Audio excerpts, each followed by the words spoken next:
How's it, everybody? Sorry that took a couple of seconds. The counter stopped and me and Timmy was chatting, so I didn't see what was going on. You guys know that Tim's on board tonight. You can notice I'm in a new spot here tonight. Back in my studio. Curfew's lifted. Going to be exciting. Probably going to find the best way to get this looking and set it up. It was a good opportunity to clean everything out. Had to polish the glass a bit. I've even put up another camera to show you guys what it looks like from the other side. So without further ado, I'm going to bring Tim in here so you can greet us all. How's it there, Tim? How you doing? Hey, I'm doing well, thank you. That's good, man. Thanks for joining. Enjoying the cold weather in Cape Town, eh? Hey? I said thanks for joining. I sort of impromptu invited you last week without you even knowing. Yeah, no, listen, firstly, thank you for having me, man. It's always great to hear from you. And yeah, all the things you're doing out in Joburg inspires me. So I'm sure a lot of people are tuning in for you, not for me. Oh, please. Yeah, I mean, obviously Timmy's on a LTE, I think, and his neighbors are all watching movies. So if he glitches every now and again, we'll get past that. Well, we could always just blame Cape Town as a bit slow. So LTE down there is probably like 1G. Oh, come on. Come on. Yeah, come on. Let's not go there. We'll stick to sound and worship tonight. There we go. Well, talking about sound, you're also sitting in a new position there. I mean, I'm in my new studio, or my old studio. I'm just back in it. But you're in a new spot there that you've been in, fortunately, just finished before lockdown. Yeah, I'll tell you something, man. I've really been blessed. I mean, we've been working on this vision for 10 years, around about 10 years. And end of December, we just managed to finish off. Obviously not aware of the lockdown and not aware of COVID and all that, you know. And then we kicked the year off in January. I think we opened up near the end of Jan, and just for a month. And then obviously we got hit with COVID and the lockdown. But I'm just grateful it's fully operational. Managed to get what I wanted, you know, and get it set up. So even made it almost unscathed through the first rains. Yeah. Oh, you saw that. Yeah. Let me tell you. I mean, that was the one thing I was worried about, because we built the studio in summer, you know, and I was worried that we're not testing with at least some rain or water. So once the rain came, and there was we found one leak just above the desk. In fact, it actually leaked onto the desk, this thing. And you know, that was, in fact, it was during lockdown. So I was worried, because I think Presonus, the only place to send it to is in Joburg. The guys music, there are, that's right, yeah. But then, you know, something I think I saw you do, in fact, you know, when we were working together at N1 City, I took the desk and I turned it, man. I literally turned it up, you know, to let the water run down away from the motherboard. And I left it in the corner and I just prayed. And so 5 days later, I thought, let me test it and just see what happens. And it was totally fine. Obviously, the moisture just kind of dried up. But yeah, so it's fully operational. I had no problems since, you know. Just grateful. Cool, man. And you've been enjoying doing some projects in there. Yeah, I mean, I managed to get an album. Believe it or not, I started an album just before the lockdown. I had this couple from Joburg that came down. I think you might know them, Janine and Willem de Toit. Oh, yeah. I think I saw that. They were down in Cape Town for a conference and something, but they wanted to record, so they came down, spent a week, you know, coming in every single day to lay down the tracks. We worked on the music, and then again, we weren't even aware, you know, that a week after they left, it was going to be locked down. So as they left, they were on their way to the Eastern Cape or somewhere. And then we all got wind about this lockdown. So I was so thankful we managed to get all the recording in before we got stuck, you know? Yeah. And so I spent March through to April mixing, mastering, just getting the project done. And we've managed to finish one album in the whole lockdown. Yeah. Cool, man. Yeah. Well, it's nice that you had that material shot before the time, so that you can actually sit and work. Yeah. And did you obviously just relay it across Zoom? Yeah. Well, you know what? I mean, we started, when I normally do a project, I know what you're asking, but when I normally do a project, right? Like I try to get the artist to send me the music beforehand, and just to, to kind of try and understand what they're going after, what they're going for. So they managed to send their music probably about 2 or 3 weeks before they came to Cape Town. Yeah. I worked on the project to get an understanding where we're going with the music. So by the time they came, they literally just laid down the vocals. We had the music set up already. They just did the vocals, and so it was pretty easy, going from there. Just doing the mix and master when they left. So it went pretty quick. Cool, man. Yeah. Okay, so let's get into it. I mean, obviously, I think you watched the session I did last week called a Church Talk. And it's something that came out of, for a couple of weeks now, I've been doing the talks, and some of the questions that come up, and I've had some guys chat to me offline about some challenges in churches. Obviously, having come up through the church myself, from a young age, and been spending a lot of time in church and interacting with people like you, I thought, let me just start. And I did quite a broad-based session last week on a bunch of stuff. And I think on every one of those, almost we can spend a couple of hours, if not workshops. But, and some interesting questions that has come out of those. So to kick it off, obviously, sound is an integral part of a worship ministry within a church. And the sound team / sound guy, is always the odd looking dude at the back, like me. Everybody's scared of him. You don't want to upset him. It's like a toll booth operator, or the guy that stamps your passport at the airport. You'd be nice to him at all times because you can switch off your mic. But that relationship is something that I think you've spent years developing your craft from a musician's point of view into the sound industry, gotten involved in doing sound at church as well, and now pastoring. You've gone. You've been a sound guy, so I can say you've gone full circle. But it's definitely an element within a ministry that is a key aspect within a church, not just on a Sunday morning when the service is on, but everything from planning, budgeting. It's a very broad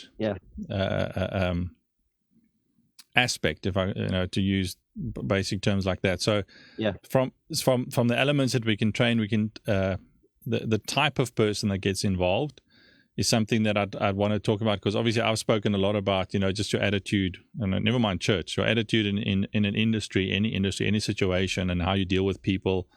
Communication is probably the most powerful tool in your arsenal, and because if you can communicate correctly using your technical skill, you're still communicating when you mix to the audience, and having a conversation with you as the worship leader on stage and the band, and what is it you guys want the congregation to experience with you.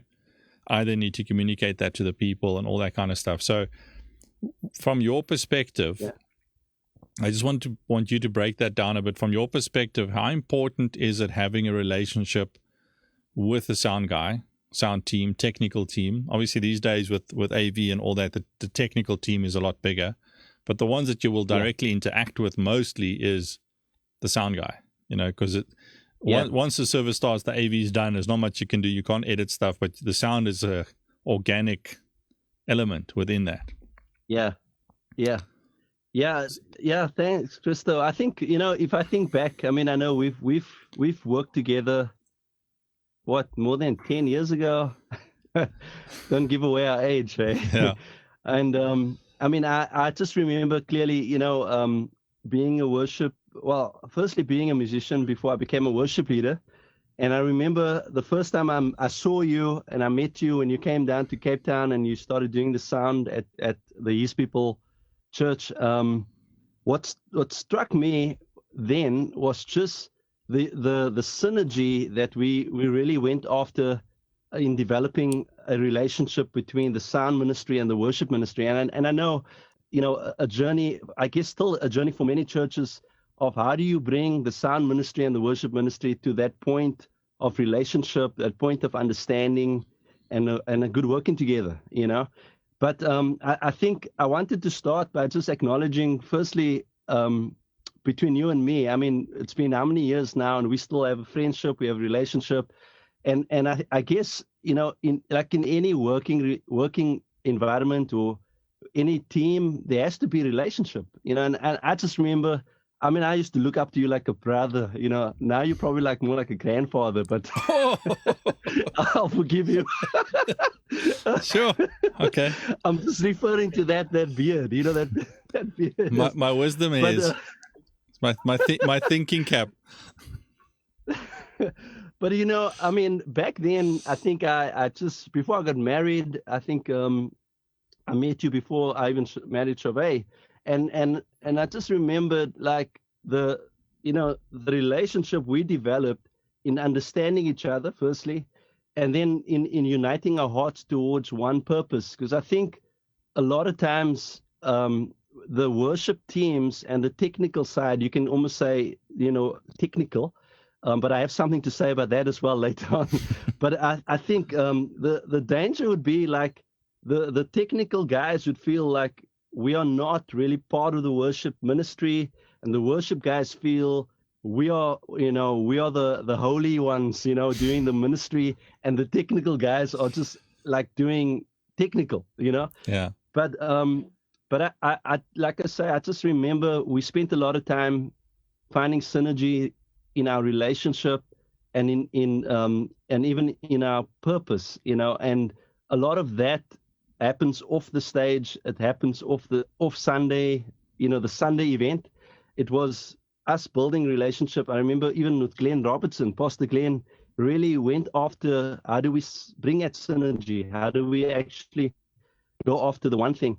So for me, I think it all has to start with relationship, And I have a heart for sound engineers now, I think, because I understand now, Back then, I was just a musician. I became a worship leader. Knowing now the pressure that sound engineers go through, in just creating that atmosphere on a Sunday where people can enjoy worship, people can engage in worship, the level of pressure on the sound engineer that I can acknowledge now and say it's different to the pressure that the worship ministry experiences, and they both feel pressure, but it's not the same pressure.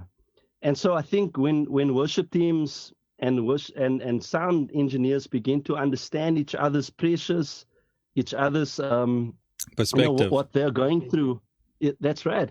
And once there's that understanding, then I think the relationships become a lot more unified, and then we can all go after the one thing, So yeah, I think relationship is the key, communication is the key, and then from there, obviously, into the skill side of things. Yeah. Yeah. So the thing you were mentioned there, which I mentioned it last week as well, which is that whole perspective, and whether it be between the technical team and the guys on stage, whether it be between the drummer and the vocalist, there has to be an understanding of perspective, because you will make a complaint from your perspective, you'll make a suggestion from your perspective. But unless you understand the other perspectives, you can't have an educated discussion. It becomes opinions, and opinions turn into, offense, and then everybody's upset. And you're the only, when you take offense, you take offense, not the person you're taking offense from. It's a very self-inflicting, very self-inflicting damage that you're doing there. But that's another sermon. Yeah. Listen, I was just thinking about something that, again, you kind of taught, personally, you taught me, but also I think you taught a lot of our worship guys. When I remember asking, can you turn up the monitors? I mean, that's normally where it all starts, right? Like, I can't hear myself. Can you turn the monitors up? And obviously from the musician's perspective, all I'm thinking at that time is I can't hear myself. I'm not thinking holistically, I'm not thinking what's happening from the drummer's perspective coming through my monitor or the bass, or I'm just thinking I can't hear myself. And the first thing a musician asks is, can you turn me up? But I remember you teaching us from your perspective, and today, doing sound engineering, I fully understand it now, From your perspective, it's not just turning up a volume, but it's also trying to understand the whole picture. What is going through the monitors? Is the drummer perhaps too loud, therefore the person can't hear themselves, or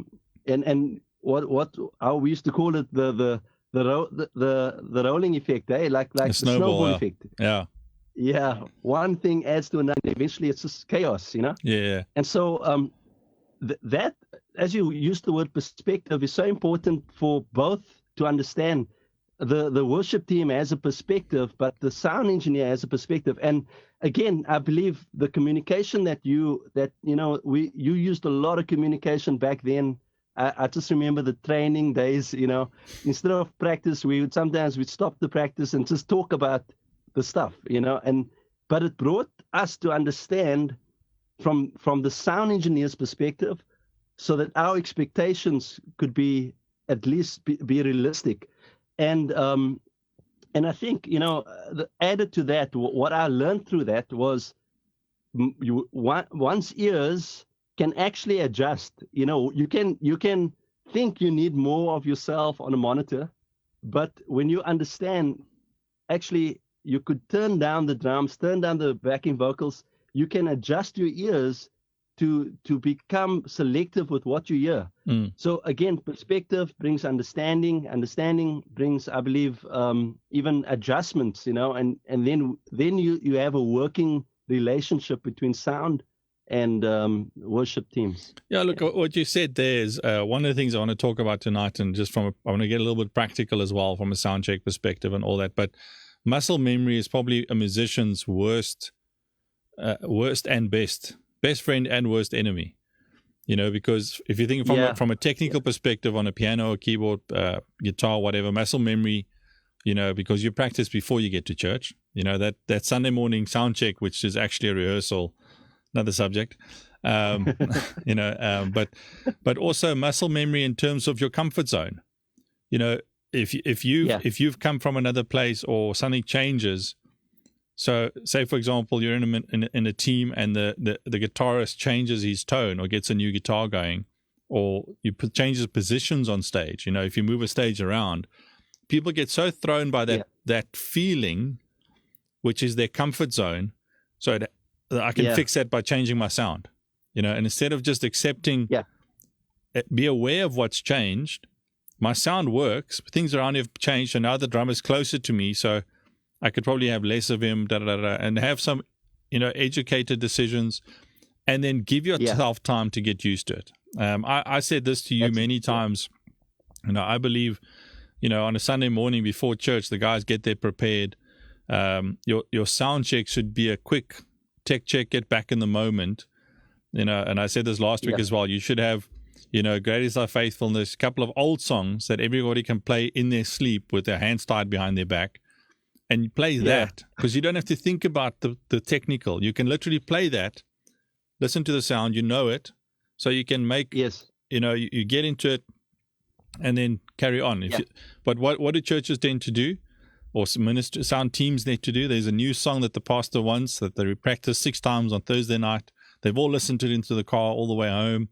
They've been playing the album from the recording and not what they played at rehearsal. Then they get to church on Sunday morning and they quickly want to run that song as soon as everybody's ready. You haven't done a tech check properly. You haven't done a proper sound check. You're going to that song. And then the musicians that are coming from different environments, the one guy's been having on earphones the whole weekend long. Other one slept the whole day. Different perspectives, different physical perspectives. You get there and then you were happy when you left on Friday night, Thursday, Saturday afternoon, wherever you did sound your rehearsals. Now you get there was a save button on the desk, which is these days common. And then the first question is, why'd you guys change everything? Well, the only thing that's changed is you. You need to get back in situation. And the only way to do that is time. If so, what happens is you play that song, you're so concentrating on what you're supposed to be doing. And what's in your head, stuck in your head, is that CD that you've been playing 20 times over the weekend. And the triggers you had of that while playing your guitar is not there because your band's actually not doing them. There's other trigger movements. There's so many different elements and we can analyze this to death, but it's what happens then is you make changes to get comfortable because you're panicking. Then you go and you have your sandwich backstage, you pray, you do whatever you need to do. You come out for the service, and in that first song, you're playing stuff that you know, and you start realizing, oh, sounds a bit weird, because now you've settled in, you're in there, and then if you're in the luxury where there's a monitor guy on stage, you'll start asking for changes, and by the time you end that service, you can't focus, your mind's everywhere, your sound's been all over the place, and the only person to really blame is yourself, so, and I'm not saying no change is required. I'm not saying that a save button is a foolproof plan, but there's an understanding that you need to have about your situation. If you're a guitarist, so your tones are so dependent on a situational awareness. If you sit at home in your studio, tuning tones on your guitar, then you go to an open big hall with a big stage, your reverbs are going to sound different, everything's going to sound different, spacing's different, and then you've got control there to fix it in that situation.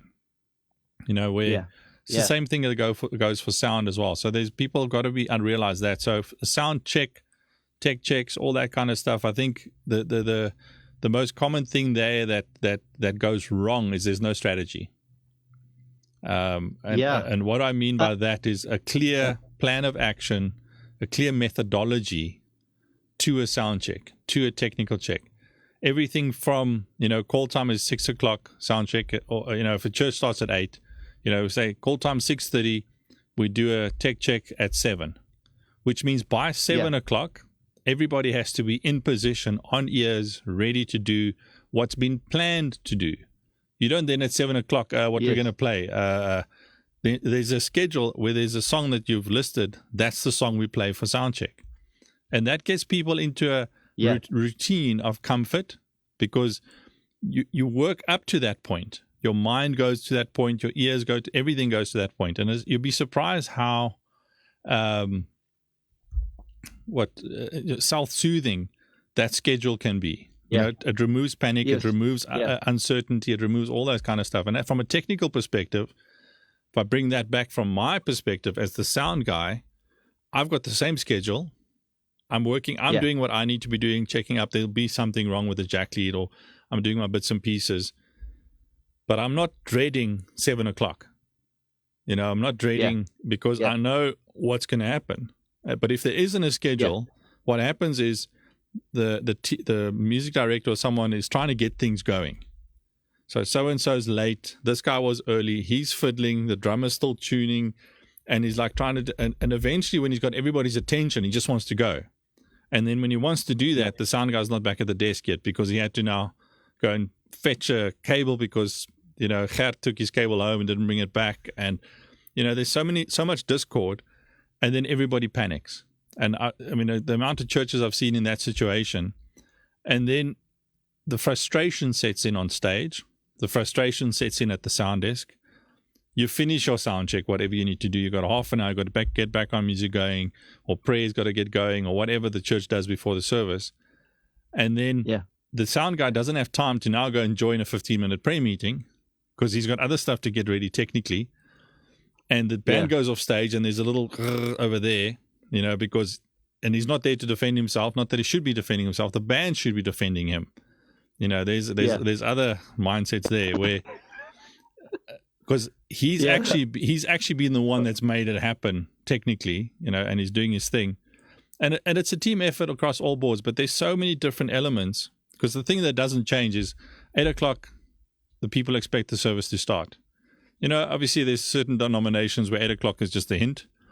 Other denominations, if 8 o'clock, if you don't start the first song, people are like, what's wrong? Who's, these guys weren't prepared. There's two schools of thought there. But it is something that, and it's a lot about perspective.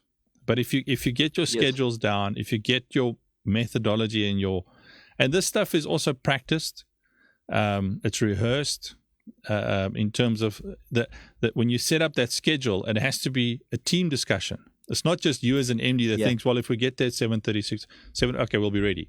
Did you discuss that with the technical team? At your pre-service meetings during the week, there might be new graphics. They need to check some of the sync of words on screens, blah, blah, blah, all these things, which happens a lot these days. You've got to schedule those kind of stuff in, but if it is scheduled, you'd be surprised at how relaxing, how calm, and how smooth everything goes. And you'll find that the difference technically between that and the unplanned is almost nothing. The biggest difference there is stress levels in people. Where simple things gets overlooked, which then becomes a massive problem.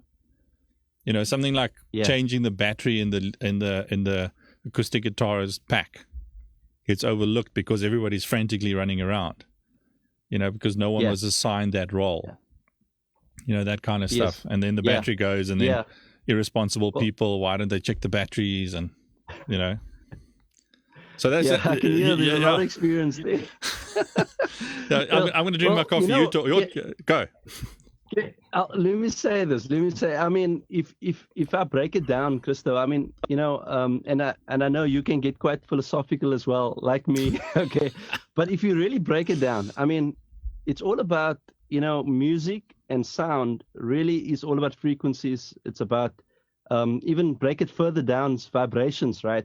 And the human body, the human emotion, even the human spirit is moved by these frequencies. It's moved by a frequency. And so, you're talking about a calm environment versus maybe a panic environment. Though the difference between the two will affect the sound, it will affect the music. Because even as a musician, I can't remove my emotions from the way I play my guitar. I can't remove my emotions from the way I sing. Similarly, I believe the sound engineer cannot remove his emotions or her emotions when they're doing sound, because the ears are attached to their body. It's the way they feel, and so I agree with you. Like my aim, and I mean, I do this even in the studio, when people come in to record, I first read people. Like, I don't just say, okay, go into that booth there and go and lay a vocal down. Honestly, I mean, I found, and I used to do that in the beginning days, just to get the work done and move to the next client. Your focus was, get it done. That's it, yeah. Try and get the work done, you know what I mean, and let the clock run and all that. But I actually found, Krista, like there were moments, right? Like guys would come in here and emotionally they just they maybe unsettled, and it maybe takes me a half an hour just to let them sit down. Have something to drink, have a conversation, we're talking, and quite honestly, sometimes it was more than talking, it was like counseling, you know what I mean? Like people who literally just need to offload, maybe the day was just a bad day or whatever. But then I found, like, once they settled the emotions, that side of things, when they needed to sing and I needed to track, went so much faster and quicker, because the atmosphere around them, their own atmosphere, was calmed down. And I think the same would happen in a church environment, particularly on a Sunday. People come, we all are, we're just human beings, right? So we have children, we have all these things, right? We come, and unless we create a calm environment, and again, just to echo what you're saying, I agree with, a prepared environment, so that there's order. If it's chaos, it creates panic. If it's orderly done, everyone knows what's happening, who's in charge, who's speaking to the sound engineer, who's the sound engineer supposed to speak to, at what time. It just creates, again, that atmosphere that I believe is important for the worship ministry as well as the sound ministry to operate at its peak. And again, you kind of also hinted towards this, and I agree with you. The sound engineer doesn't only have the responsibility of what's happening on stage. Most sound engineers in most churches have to think about the cry room, the baby room, what's happening at the back. If Auntie is sitting at the back and she doesn't like the sound loud, all these things are going through his head or her head at that time. And so, in an environment that is, I believe, to a place of this order, and it creates an environment that is safe for everyone, I think that by default will actually release in my opinion, a better experience of worship, a better experience even from the sound engineer to enhance the worship because really that's what I believe the sound engineers are doing. They bringing forth what's happening on stage and then enhancing it. And I had this thing for a while, man. I felt like I was more of a troubleshooter than a sound engineer, and I actually felt like there's a difference. The troubleshooter is trying to fix everything, but the engineer is trying to enhance the experience of worship on a Sunday. Yeah. And I think sometimes we create troubleshooting because we're not organized. We haven't prepared. It's a chaotic atmosphere, and so the person can't think, and so they forgot maybe a cable or forgot that, and then we create that kind of atmosphere, and then we wonder. When there's a problem with the sound, everybody looks back, and we wonder what's wrong with this guy or this lady. But actually, the environment wasn't calm. It wasn't thought through. Yeah, look, it's the focus element. You meant, when I go back to what you said in the beginning, now your emotional state and your physical state. When you're distracted, your brain can only multitask.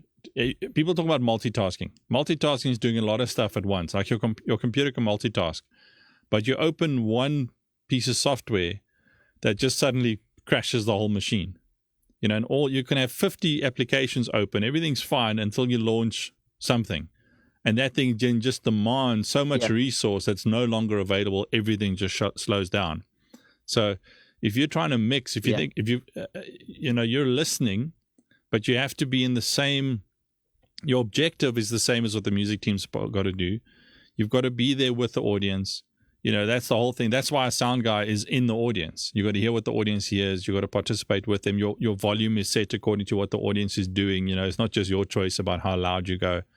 Obviously assuming your sound system is set up right technically, but you should be able to test the levels properly. And if you've just had a spat with, Aunt Sunny that just came and, moaned at you because the security guard didn't want to let her park in her own parking. And I've had some weird conversations. The worship has started, and then someone will go to a sound desk and say, do you know how much the CDs are? It's like so left field, out of context of what you're trying to do, and it's distracting. Well, what time's the next service? I'm like, we're in a service. Or has the pastor preached yet? It's the weirdest questions. I've even had people coming up to me and like, do you know what pastor's talking on today? Can we get a copy of his notes? And he hasn't even started. It's like the weirdest things. But it is distractions. So as a sound guy in a church, obviously one of the elements is being able to stay focused. And I've done this. I do this whether I'm in church or wherever I am. When someone comes and talks to me, even if it's one of my own techs, I try and make a point of keeping eye contact with the stage, which is where my focus is, because you're standing at your position. You can see when people come and talk to me. If I turn my focus and have this conversation, I might be thinking I'm listening there. I'm aware of what's happening there, but I'm looking this way. You don't know that. It can be distracting for you because I'm being distracted. So what I do is, if someone taps me on the shoulder, I'll look at them and I'm like, oh yeah, I can hear you. Keep talking, and I'll talk this way, but I'm looking that way. Yeah. So that does two things. It shows you that I'm focused, and it tells them I'm busy. So they make it shorter. Sometimes they'll even stop. And but it's all about being situationally aware of where you are, what your duties are, and those kind of things. The worst thing, I've always said the worst thing these days, what happens is there's two guys at front of house. The one's mixing. The one next to him goes shows him something, which is a funny joke, which is already, that's another sermon. And then he laughs. So he laughs at the moment where one of the BVs has been having a hard time about reaching a certain note. And on Thursday night, there was an issue in rehearsal. She goes there. She's nervous about it. She looks at the sound guy because he's a constant, and he laughs. Yeah. And you laugh, but it's the weirdest thing. And I've seen this happen so many times where you break people's self-awareness. Everything goes sideways from there. So you've got to respect call it the office as well that you stand within. Being a sound guy There's a question that came through last week, which I'm gonna have you answer it first. Which was it came through after the stream last week, so we didn't get it in the stream. Which is someone asked, if you're working in a church as a sound guy, is it important that you be saved? Because you can still, obviously you can do the sound. Do you have to be a member of the church or be a Christian to work in a church? Yeah. Question. Oh, you okay? Yeah. You're going first on that one. I've got my answer, okay, but you're going first. Yeah, no. Well, let me put it this way. I mean, I have two things that I consider when this happens, because I'll be honest with you, I've had both incidences, right? Where, I mean, we've had sound engineers that are Christian, and then we've had maybe one sound engineer in the last couple of years that saved. It wasn't a committed Christian, let's put it that way. And here's what I normally, or the way I think. Firstly, the sound team, in my opinion, in a church is a ministry. It's not just a technical function. I think when I say, and I use the word ministry, like I said earlier, the sound ministry enhances the experience of worship. And so for me, it's kind of like, if the engineer doesn't understand worship, how does he or she enhances it to the point that people can engage in worship? So that's the first thing. And I think it's always going to be tricky and difficult to have somebody that doesn't connect with worship to be in charge over the sound of worship. That's what I believe. However, I had a friend, and he's still a dear friend of mine, and he was very upfront with me, and he told me, I'd love to get involved. He was a qualified sound engineer, and he said, but I'm not a committed Christian, but I do want to help. And then, I went, Cristo, and I prayed about this, right? Because I was in charge of the worship, and I actually felt like for that person, I wanted him to get involved, but I wasn't prepared to give him the full responsibility of worship. And so I literally had to kind of cover him, on a Sunday. I was there with him, next to him. I wasn't doing worship leading at that time. I was actually just in charge of everything. And so I was covering him. And at the same time, I was actually trying to pour my life into him, and try to really reach him, because he was going through a couple of stuff. So I think if and this is for worship pastors out there, and guys in charge of worship ministries, if you find yourself in a situation like that, and you have a conviction, and even obviously the leadership, because I remember going to my senior pastor and saying, look, this guy he is qualified to do this, but he's not a Christian. Can I walk with him? Can I cover him? And obviously it just meant that I would have to do a lot more on a Sunday with him, not just leave him there. And when I got the blessing and the covering, I went for it. And it lasted for about 6 to 8 months until he found a job that got him busy on a Sunday. He started working for doing sound on a Sunday for another company. But my encouragement to the guys, I think if you're prepared to go down that road, you got to walk with that people, you got to cover them, and you can't, again, it's kind of like, do you just let that person run? And then at the end of the day, when people turn around and say, well, that didn't feel like the worship atmosphere that we used to, then you can't go and turn and blame that guy because you placed him there, So I think you got to make a decision. If you're going to walk with the engineer that isn't saved and coach him and help him, and hopefully you can even, I guess the word we use, evangelize, like speak into his life, get him to understand what worship is all about, who Jesus is. But if you're not prepared to do that, I think you're walking, maybe in my opinion, I think you're setting him up for something that could hurt that person. The church world, and I wanted to also say this, Cristo, the church world, I found where we need to really work harder is we tend to have more grace outside of church and less grace inside of church. The first thing I did, when I took the worship and the sound ministry at the church that I'm leading now,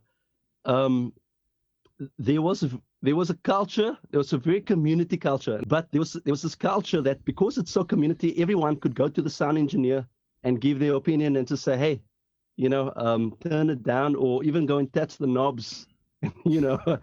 And so what I actually did, and this was at that time when I had this guy, lovely person, but it wasn't saved, and I knew he's going to have problems because, his grace level's even lower than the church people. And so I went to the leadership and I told them, look, I'd love to actually talk to our congregation. And I actually spoke to them. I said to them, guys, what kind of culture do we want? Because I think the church in itself needs to decide on the culture. If Auntie keeps coming to disturb the sound engineer to say that she's not happy or he's not happy that the sound is too loud, that's the culture of the church. But the culture of the church can change according to what the leadership, presents to the people. And so when I mentioned that and I explained it, I said, when you go and put pressure on that person at the back, that puts them, like you said about focus, that puts them in a position where they can't focus, and then they can't do the best they can do. And so we literally changed culture. And it took a while, it took a few months, but we literally did culture by just communicating to the congregation what we felt was the culture we wanted between them and the worship team and sound engineer. Now, again, I'm saying this because your question, if you put somebody behind the desk in a church environment that isn't saved and someone comes up and offend them and some words are exchanged, that's the risk you take, right? Yeah. That's where you're going with this whole thing. Yeah. And I think that the wisdom from leadership is that, firstly, I wouldn't do it unless I feel the Lord has said, walk with this person, and then cover the person. But I think the leadership has to apply wisdom to something like that. Yeah. So you said something there which is interesting, and it's, again, many sermons from this one, but, there's more grace applied externally than internally.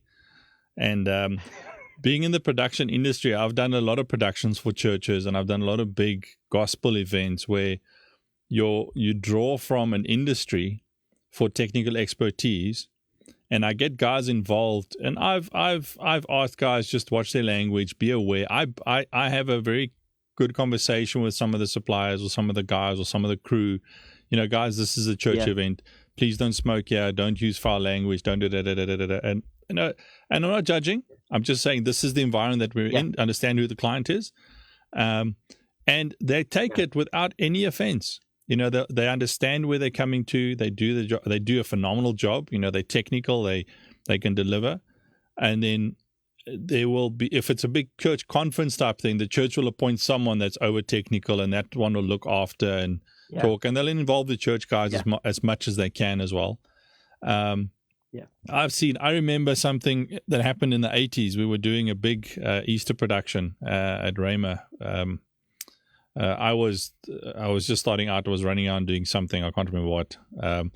And at the end of the Easter service, there was an altar call, and one of the follow spot operators climbed off the tower and walked down for the altar call, because he was from the company providing the lighting. It wasn't a Christian, but he was doing his job, was doing his thing, and he was touched by the production, and he came down for the altar call, I remember that, like it was yesterday, 2 years ago, in the 80s. But it's there has to be and it's the perspective thing. So if you're in a home church, I don't see, and I think you've said it very well. That is not if you want to get someone saved and into a ministry and then find a space for them to serve, you don't put them in the space first and then get them into the church. It has to be the other way around. Because it can't. There's so many different elements, and I think that's what you sort of hinted towards, that where you place a guy there, but it's not a secure environment. It's not a safe space. If you put a guy behind a sound desk, he can't just do what he's good at, because he has to interact with people. He has to talk. Stress will come out, and people are very unforgiving. He'll get hit left, right, and center with insults and opinions and stuff, and he doesn't have to hold back. He doesn't have to watch his mouth. The maturity level on some of these guys are not there in that situation. And then not just do you push him further away, the person that came up in the best of their intention walks away thinking, oh my goodness, he just swore at me. So no, exactly. And then the pastor gets a phone call on Monday, or something like that. But it is a tricky one. So I think under supervision from it and the conference time and all that, when you go outside of what the church can do, almost you can't say only Christians, because then the world's too big. But I've had some of my friends in the industry which aren't Christians, and they behave better than most Christians in those situations. They've got maturity, they understand what it is, and they do a phenomenal job, and they understand and they can flow, and they're creative, and you can take it to a point, and then you've got to give a little bit of input. And I've done that with some of the guys where it looks amazing, and I'll give a little bit of push, and same thing, I'm guiding technically and all that kind of stuff, and you can get some phenomenal results. But at a home church, the guy's got to be in the family, because when you have your vision meetings and you have your he's got to grow with the ministry and understand where it is you want to go. It's not always about the perfect mix. It's about what are we trying to achieve as a ministry. Anyway, that was a deep one. Yeah. Well, can I just say one? Yeah. And I'm hoping maybe there's some pastors watching. And this is good for the pastors again. But I do believe, as the leader, as a pastor, it's good to speak about the culture, as I said earlier, of the church. So that and again, we shouldn't have the culture, I believe, of being less gracious in a church environment and being more gracious outside the church environment. I think the church needs to be the church inside the building and outside the building. Yeah. There has to be consistency. And I'm just saddened by, and I'm saying this so that pastors can hear this, like a lot of the 10 years I've worked like you, I've worked in maybe more in a studio environment, in the secular market, in the secular world. And I've come across so many Christian sound engineers that have been hurt because of offense in the church. And when you listen to it, you think to yourself, oh, wow, but that's quite a petty offense. But, if somebody is being criticized week in, week out, and it's coming from left, right, and center, and again, it's also coming from, I guess, the expectation that Christians have, particularly, serving, is that they wouldn't be criticized that much within the church, when they're serving and voluntarily giving of their gift and of their service. And so, and that burdened me, man, because when I heard it, I thought, wow, how many people have left the church world and left the church community? Maybe they still serve Jesus, that's fine, but they definitely have an anti-church thinking because of a culture that has been created within the church world, where there's not maybe honor or respect or just appreciation. There's a lot more criticizing, and even we can use the word excellence in the church, and it can become so negative because what are we comparing it to? And like you said, sometimes I found even in the secular world with the studio, the people are a lot more gracious. There's a lot more synergy, wanting to work together, and they're forgiving. It's like, okay, you may not know how to do this. I'm going to help you. I'm going to show you how to do this. And I think the church needs to come back to that point. It's kind of like living out the basics of Christianity in all we do, whether it's on the stage. The sound engineer is unfortunately the guy off the stage. They're the ones in the background. And I think sometimes we take that for granted, that we think people don't see how those people get treated. But I think they are actually the ones that could be the most easily hurt and offended, because you're not going to hear somebody shout at the worship leader and say that, that worship set was the worst worship set you've done. You know what I mean? It's unlikely that you hear that. But the sound engineer tends to hear all the negativity coming at real time, immediately. So, yeah, I just wanted to share that, and particularly with leaders. I think we have a responsibility to shift the culture and speak about it, Yeah, so, and I think what you just said is not just the sound guy. I mean, I know vocalists, guitarists, instrumentalists, drummers, everybody that, they've got successful careers, but they don't want to serve a church because they don't want to get into the the word that we use is politics and all that kind of stuff. And it's egos and it's pride, that just breaks the whole thing down. There was a question here from Paul. How do you strike the balance between having someone that's skilled to mix but doesn't have the character, and vice versa? Someone has got the character but can't mix. And I've said this many times. I can teach anybody a skill, but I can't teach them an understanding. I'd rather take the guy with the character because he's more teachable, and he'll get into the context so quick, and then he'll ask questions, and he'll improve his skill, and it'll take time, and it'll probably be within a specific sphere. If you get a guy, it's like a guy's learning to play guitar on stage, and you give him rhythm, give him chords and rhythm. Just because he's been doing it for a year, you can't now give him a lead solo. It's different skill set. But you'll find that guy going home and not sitting doing that. He's going to be developing other skills.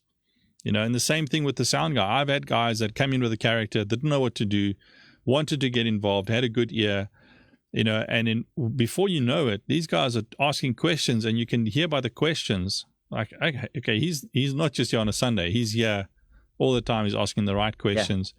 And I've had situations with guys that have got the skill and not the character. And obviously this is most common in youngsters / teenagers, where it's about they get tech savvy. They're so keen on doing the right stuff, but they step out of context very quickly.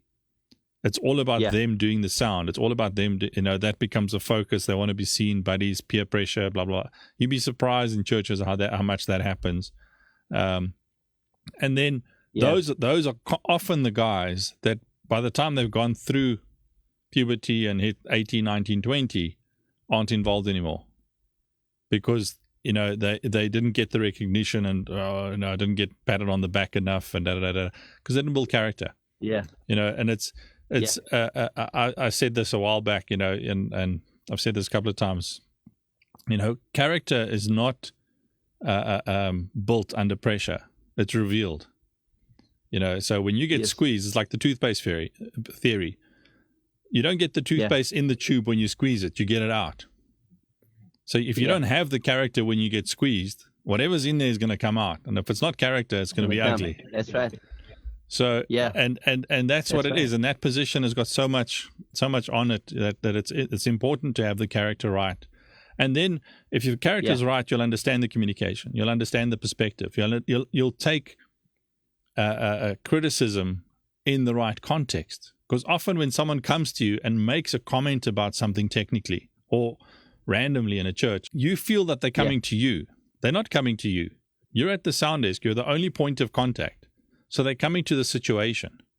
It's not, they don't even know your name. So how can you take offense? They might come with a bad attitude. They might come aggressively. They might come sweet and smiling. You never know. But it's how you handle that situation which can turn their day around. I've said this before where if I get someone, if I'm doing sound at a church, which happened many times, they come up, they'll try and be polite.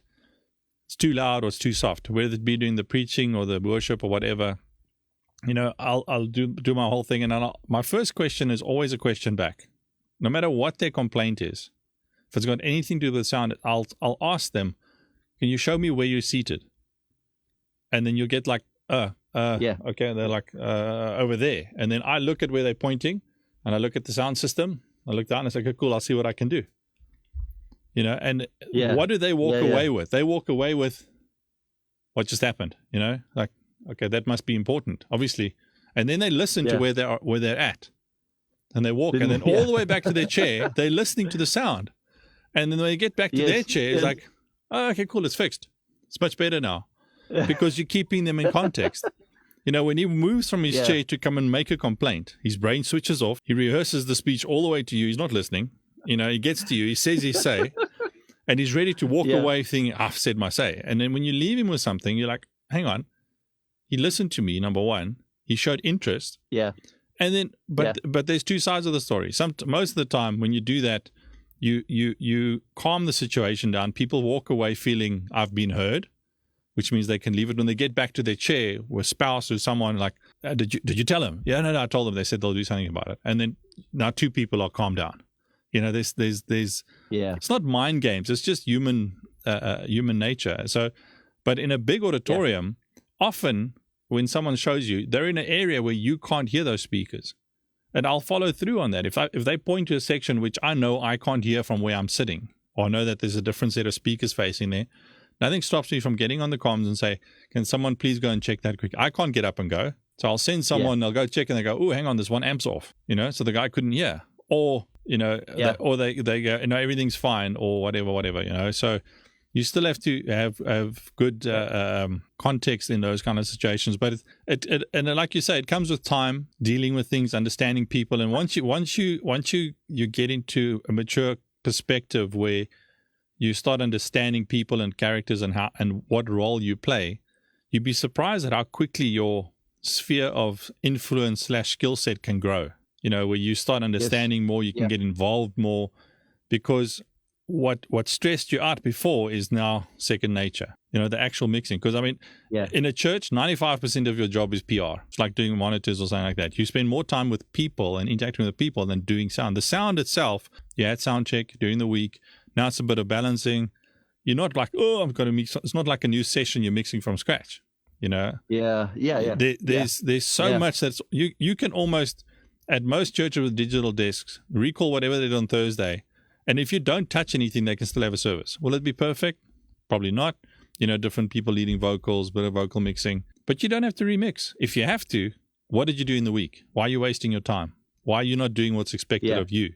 There's so many different things there, So that's another kettle. It's like, coming to a band rehearsal and then trying to learn your parts. That's not what you're supposed to be doing. A sound check is not a rehearsal. So it's important to understand all those perspectives. But I think, everything you said is just, I agree 100% with that. And it is important. And you keep calling it a ministry for me. And I said this over the years, it's one ministry, with different disciplines. Because if it's two ministries, there's already 2 points of contention. If it's one ministry, I believe it should be one ministry under the music ministry, because you're a division working with the same purpose. Because if the music ministry is not there, you've got nothing to do. They can find another sound guy, but you can't find another band quickly. There's two different there's two different elements there. So can I also say, just with that question from Paul, right? I've seen Cristo. Just again, I have huge respect for you, and just to honor you. I've seen you raise up people, and particularly people that had no idea maybe in the beginning from sound, but they had a passion and they had the character. And I guess, Paul, the important thing is, in order to do that, you got to have environment for training and for empowering, right? You can't look at, and again, Cristo's got a lot of patience and a lot of grace to raise up guys.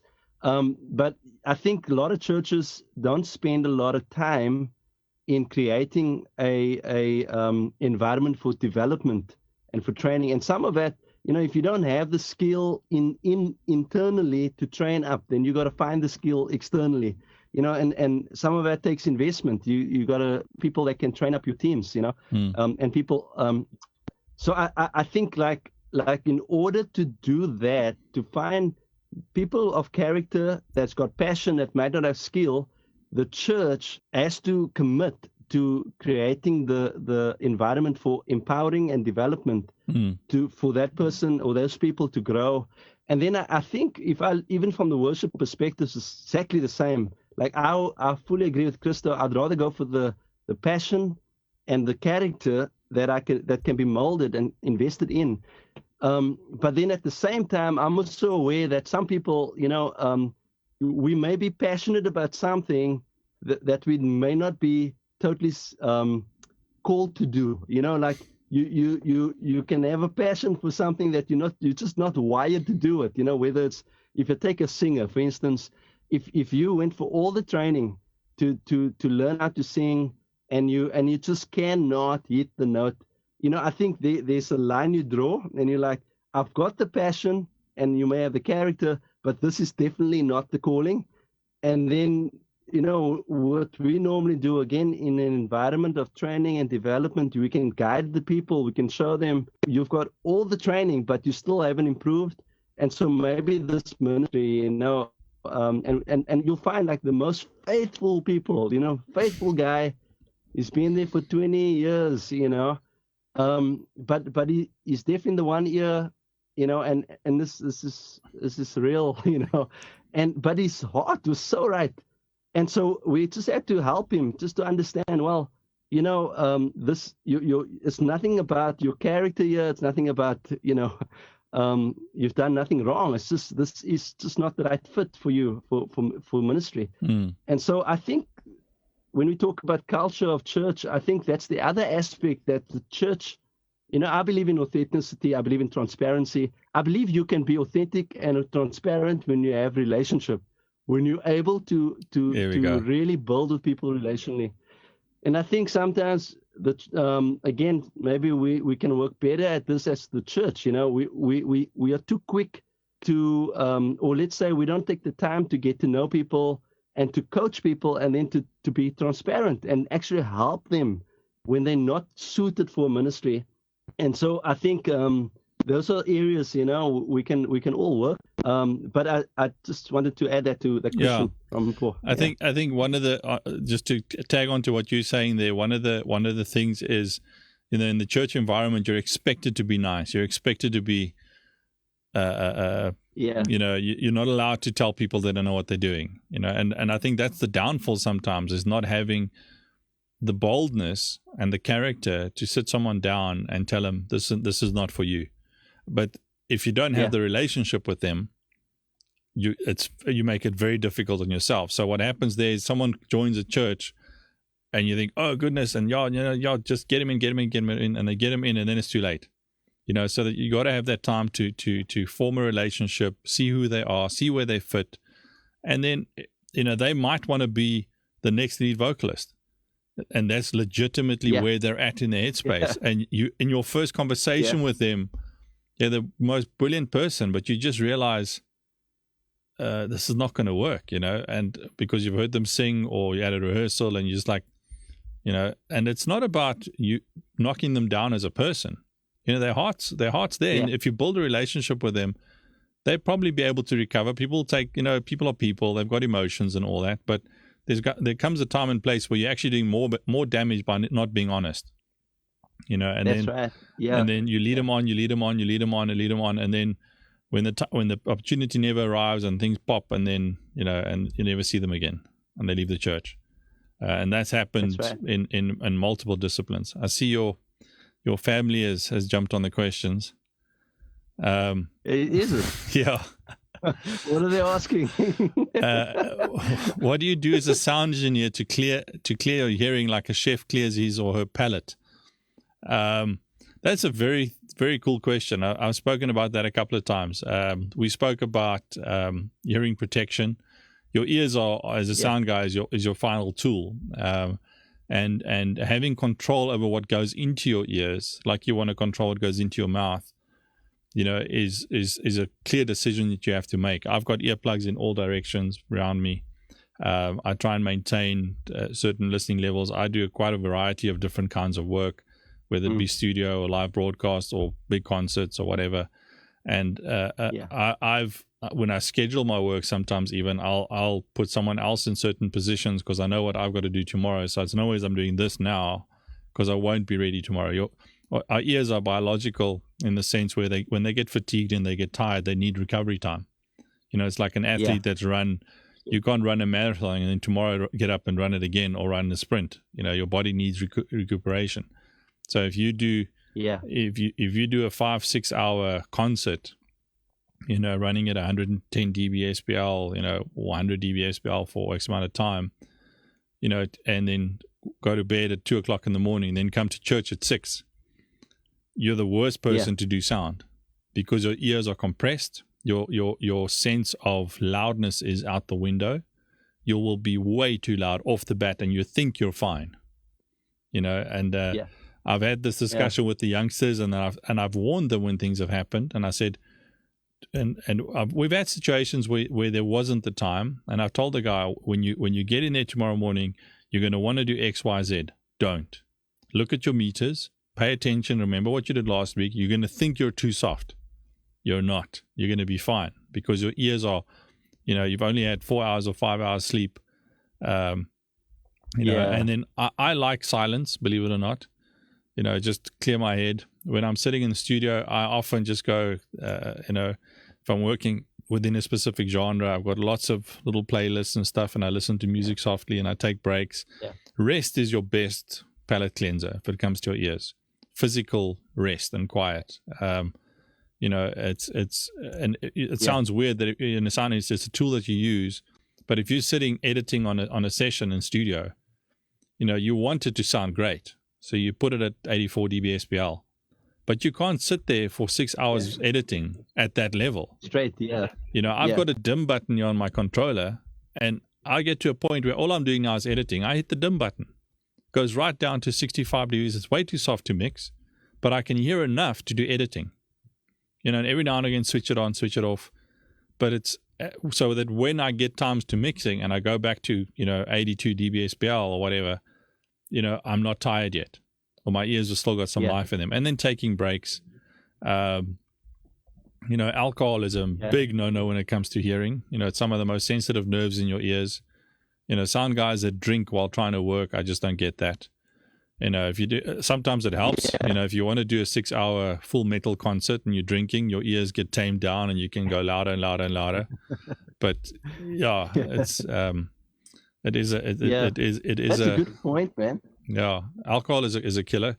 Coffee to a point for some people, I've heard. I've tested that theory. I do drink a lot of coffee. Coffee can cause tinnitus. It can cause a bunch of different things because it's obviously chemicals. Anxiety. But it's an awareness. I think just to finish that question, it's an awareness of treating your ears with respect as a person. No one else can hear what you hear. No one else knows what's going on in your head. If you start getting a flu, you'll hear it before you feel it. Because the minute you have inflammation within your ENT system here, your ears are affected and you hear it quickly. And no one else will know you're sick and you're sitting trying to mix. I had it last year with the voice. I was starting to feel a little bit congested. And I took medicine, all that, and I sat through rehearsals. And when it came time for the show, Eddie was with me. I stood up. I put Eddie in the chair because we've got to mix to loudness. We've got to be there. So I made sure everything technically is ready. But I didn't trust myself to mix with discretion because I knew I was compromised, you know, from a physical perspective. So, yeah, it's a responsibility. I'm going to read this next question while you make your comment. Well, while you're reading, can I just say, I think from a musician's point of view, there's also, you know, protection that consider. I mean, I was just thinking of some friends that I had or have that rehearse at quite a loud level, you know, putting an amp in a room, small room, turning it up and just going for it, you know. I think, I mean, you spoke earlier about sound check and all that, but even there, you know, I think the musicians mustn't underestimate as well the sensitivity of our ears in the way that we actually do rehearsals. I mean, today, a lot of people are used to just putting headphones up or, you know, putting cans on for rehearsals and that. And it's just, again, just for us to be careful. We don't overdo it, you know, turn the volume up. By the time you're done, it's ringing. And then, you know, you try to go on stage and then the first thing is you're probably looking for the same levels anyway, you know, that what you're used to rehearsing with. But I think the same discipline has to apply to both the engineer and the musicians as well. Yeah, I mean, and it's just exactly you got to manage your system. You know, prolonged loud sound. You know, and loud is not loud as in this is too loud. Loud is anything above ambient level.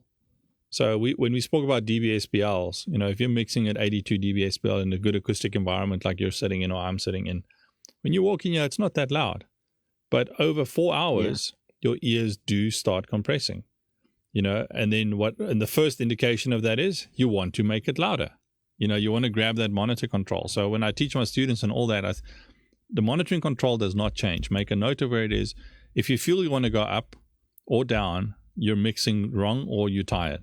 You know, so don't fiddle with your monitoring level. You know, if you see guys, you know, if you walk into a room and they keep changing their monitoring level up and down, you don't have a consistency. It's very difficult to have a sustained quality in your mix, number one. but you don't have that discipline. So just being aware of that and maintaining that. So the question here is, what do you suggest for instrumentalists, vocalists, or tech teams and sound engineers, etc., regarding what they should or shouldn't do before church from a sound perspective? So I spoke a bit about this earlier. And I was quite strong about this when we started this evening session, where I feel before a church service on a Sunday, the worst thing you can do is put yourself under stress by, not having structure, not having schedules, not having set out plan of action before Sunday morning service. Don't come and do a sound or band practice before a service. I think that's probably, from a sound perspective, the most destructive, because people arrive there from a band practice and, it's early morning. When you left band practice on whichever night of the week, it was after a long day of work and tired and all that. Sunday morning, you come in, you're fresh. Everything's going to sound different and weird because your environment has changed. And then you add on top of that stress, unpreparedness, all that, and you end up, from a sound perspective, making changes you shouldn't be making. Don't fiddle. It's right when you get into it. So first thing first is make sure the environment is set, make sure there's structure in there. Have sound check songs listed on your playlist. You're not going to use them in the church. It can be old songs, like I said. It needs to be stuff that guys know, that when you play those, you're not stressed out. You can do it easily. It's very quick to hear what you need to hear, what everybody else is doing. And if it's not, if I could probably do with a little bit more of this, or don't, because chances, you were happy when you left last time. So just settle into it and you'll be surprised. How do you want to answer that one? Yeah, I think you've answered it well. I know we spoke about it earlier as well, from a sound perspective. But again, I'll just echo, the way people come to church, the way the worship team comes, and I mean not just spiritually, firstly, emotionally, and even physically. I think as worship teams, we can become a lot more. We can be maybe a little bit more prepared in that sense, that we're not just, if you're waking up 5 or let's say 10, 15 minutes before you leave the house and you're rushing to take a quick shower. Don't laugh. This is true. This is real. I mean, this is what happens. I know. So you wake up late, you're rushing, and then you're in your car, and then you're rushing to get there. I mean, that in itself is the way that you're going to present yourself to the sound check. And I think, honestly, what I would do, if I see that, I would just slow everything down, calm people down, for the sake of the sound engineer and the sake of that sound check to run smoothly. So I think it's, as you said earlier, it's preparation in all these things so that we come there prepared, Yeah. No, and I mean, I've spoken about this before when I speak about, how do you approach levels in church? A lot of churches have more than one service, or they had really early morning services and a later service. And as a sound guy, you need to understand that when you're doing the 8 o'clock service, my pet peeve I have with worship ministries, and this, I'll say this, and I've said it before, is that one song that you've been rehearsing for 2 weeks that the pastor wants, which is a killer song, starts with a bang, it's like, and that's 8 o'clock in the morning, first song on your list. Where Tani Sari just drove to church, her car radio in her car doesn't work, she lives alone. She's got a cat that meows once a week. Okay, so she comes in very clear. Then you've got Frikkie that was out late last night at the movies or whatever, probably hasn't slept a lot. Yeah. Then you've got people that worship all the way to church in a bus, and then you've got so many different perspectives. And the only one that you're going to half kill is Tani Sari when it's been quiet background music and then new song, and then what happens is the sound guy goes, whoop, pulls back, and you feel it on stage. Because when we did the song on Thursday night or Wednesday night or whenever, there was energy in the room, even if the room was empty. Now it's Sunday morning and the guy's like, whoa, too loud, it's people, because it's half full, people are still arriving, and then you feel it. Yeah. And the song doesn't have the impact, and then you're like, oh, and then the whole, and then after the service, the ministry will go, we don't think that sound works, or that song doesn't work, or they want to go jump down the sound guy's throat. Why'd you pull the sound down? And it's like, you guys need to understand. So I've been with many worship ministries, and I'm like, I've tried. So they still do it every now and again. But what I've now done is if you guys are going to do that, first service, 8 o'clock Sunday morning, 7 o'clock, 7:30, whatever, I'm not going to be loud. And I'm telling you that before we get there. So you guys are practicing this song now, but beware. Second service is going to pump. First service, it's going to be softer. Don't stress. It's going to feel different. And, I'm communicating that ahead of time. So they go, what do you mean? I say, well, I can't push the level like that for a first service. Maybe by the third or fourth song, you can build up. Yeah. Gradually build up. But you got to consider the congregation. There's and I do this with other, not just at church. I do this at other gigs. We do a party venue and all that, and the band's got a first set, and the maybe we do a corporate, for example, and the organizer's like, we want party off the bat, but the dance floor is empty, so they start with the first song. I can't kill that room. No one's going to come to the dance floor. I've got to present the band to the audience and invite them. And if they're like, what's happening? So you got to. But a lot of your corporate bands are very good at reading crowds, and they'll change the set list based on what's happening in the room. But as ministry team, very seldom will do that. You'll see the room. There's like 4 people there, and you've got this new Hillsong or Planet Shaker song, and you have to do this song first up. And you get people like sitting like it's just staring at you, like what's going on? It's there's so many different perspectives. It's funny. It's funny you saying that, because and I fully agree with you. We've had a discussion, with our worship guys, probably last year or year before, but we specifically looked at our church, the culture of our church, the time people come to church. You're right. You start the worship set, half of the church is not there. I think I don't know if that's in Joburg like that, but in Cape Town, it's the same thing. But the people that are there are the old people. Yeah. And what we found, and again, maybe this is also something for the worship teams to understand. I think over the years we've been taught on doing praise, like fast songs, and then doing musician songs, and then doing worship songs. But the reality is that I think was a revelation that worked back then. But today, we have the ability to access the presence of God even in the first song in terms of worship. It's not a formula that we have to start with a fast song. So we actually intentionally start with kind of like a prayer song just to get people settled.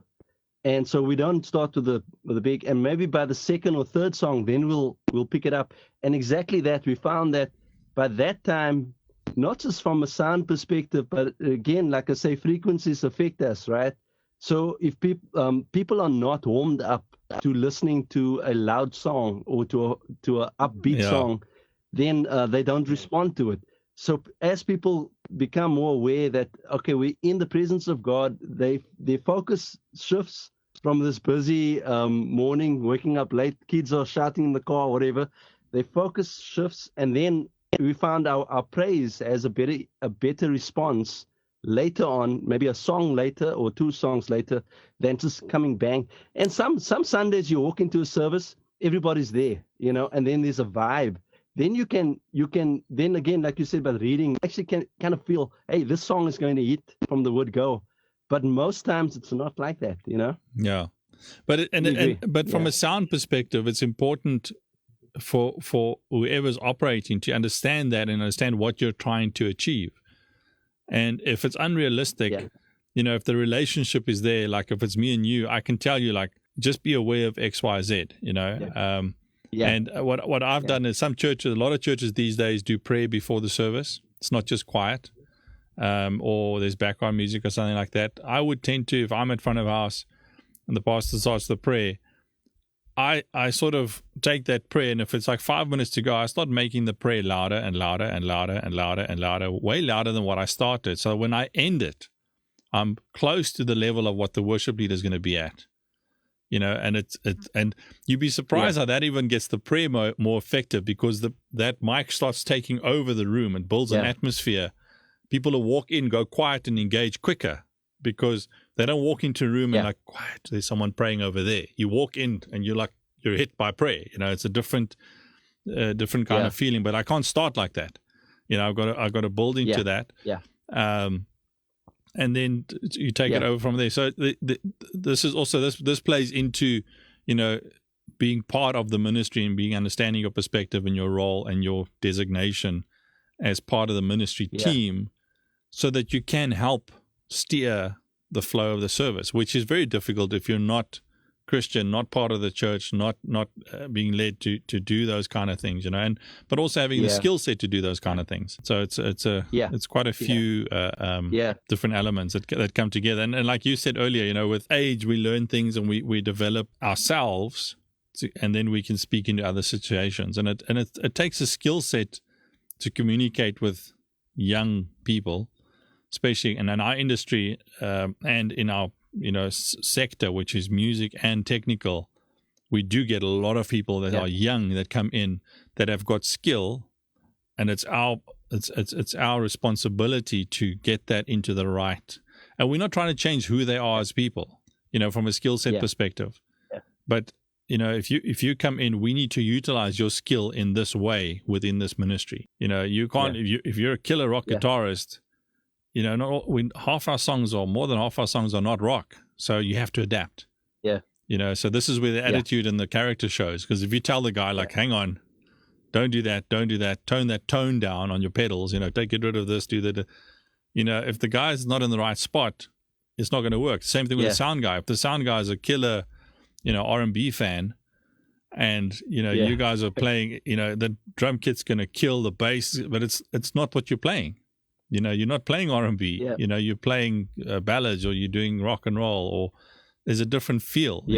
So and having guys that can understand that and be approachable and teachable, you can really build a very strong team. And have everybody on the same page, which I think is a great position to be in. And there's a lot of churches that do have that. I mean, we're talking because I've seen things, but I've seen it done right many times. I've learned some stuff from people and watched how they've done stuff.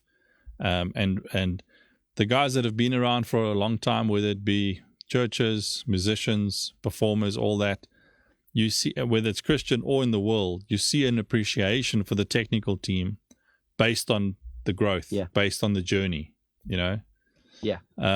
There's another question here for a sound engineer. Would you suggest having earphones on off before mixing at church? Well, the sound engineer at front of house, the earphones are there as a bug fixer. You're PFLing stuff just to check out things. You shouldn't be mixing on earphones. If your earphones are there, they're off to the side. If you want to grab something, you can hear it, but you shouldn't be mixing earphones. And you should be in the room for at least 10-15 minutes before the service starts. You can't run up to the sound desk and start the service because you're not in the environment the people are in. You're at your station, you're managing, like I said, the prayer, the background music, whatever's happening, the ambience in the room is going and building, and so that you can transition into the service a lot easier. You've got to be in the right space. So if you're sitting there listening to music on your headphones, you're not in the space. You might as well be sitting outside drinking coffee. I think the way you've answered that is perfect, because I think a lot of times, we think it's maybe because we saw it on TV, or we might have seen somebody else do something, but maybe not understanding the purpose of why they did it. So as you said, if you're using your cans, it's mainly so you can either reference maybe there's a problem on the line, or you might just want to check if a line is actually working. But I think that also just thinking, it also adds to the point of where you position yourself. I mean, I know for a lot of churches, the sound engineers is stuck either up on top, which I've come across as well quite a few times, and mainly because a space. They're wanting, maybe the church needs more chairs, so the best place is to put the sound engineer right on top, or off the floor. But I guess today, if you have a digital desk, you can have an app. Do you guys use that, Cristo? Like an app on an iPad or a tablet? It does help.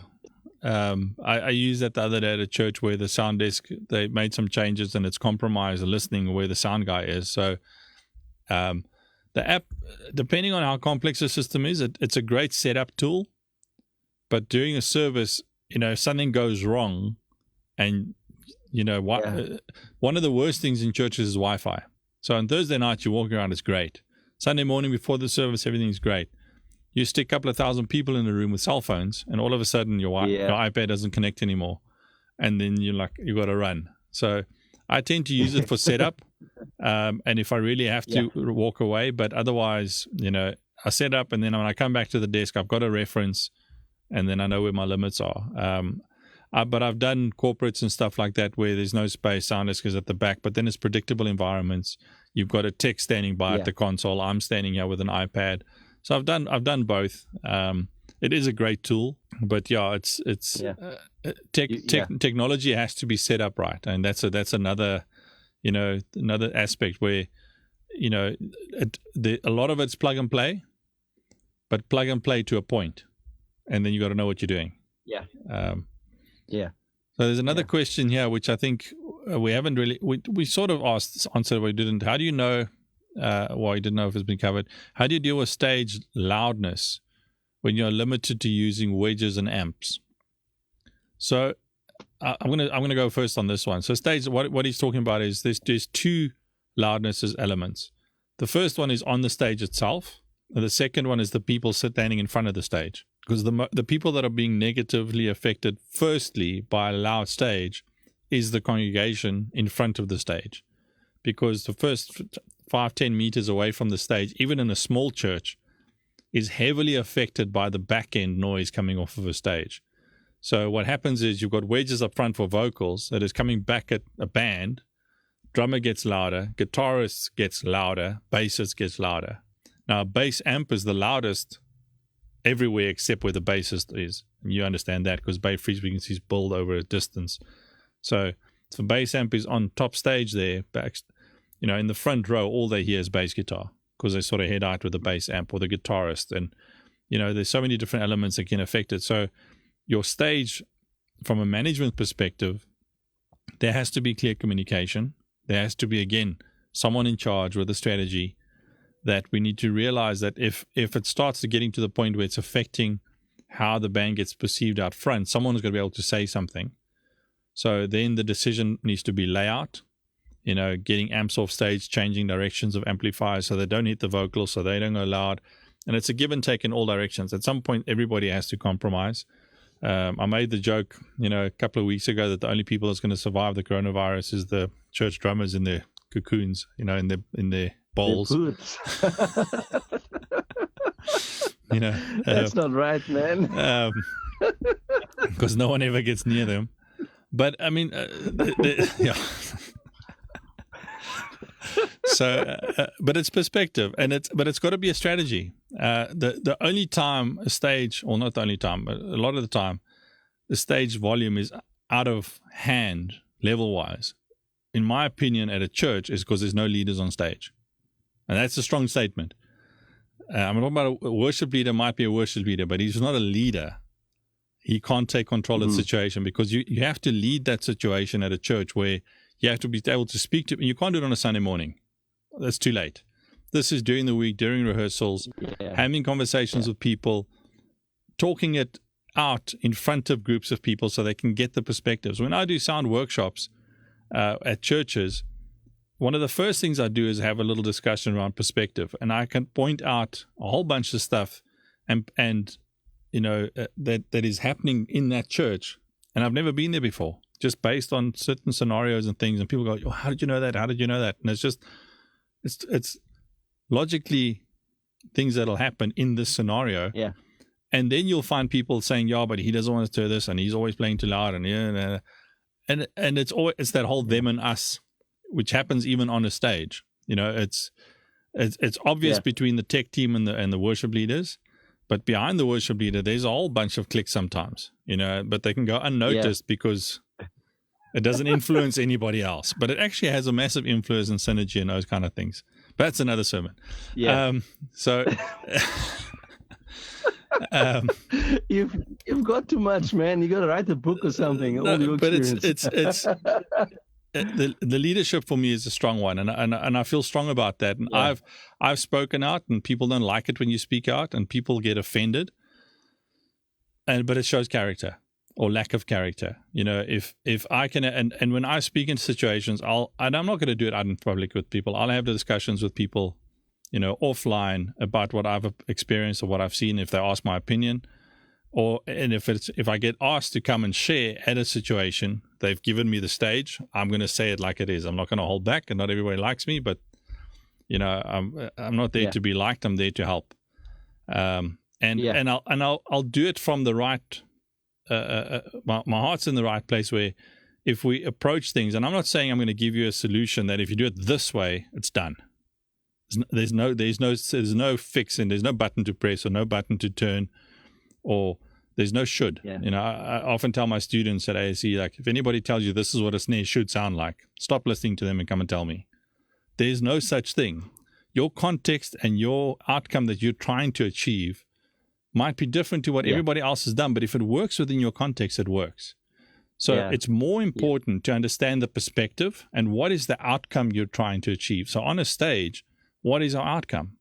We want to lead worship.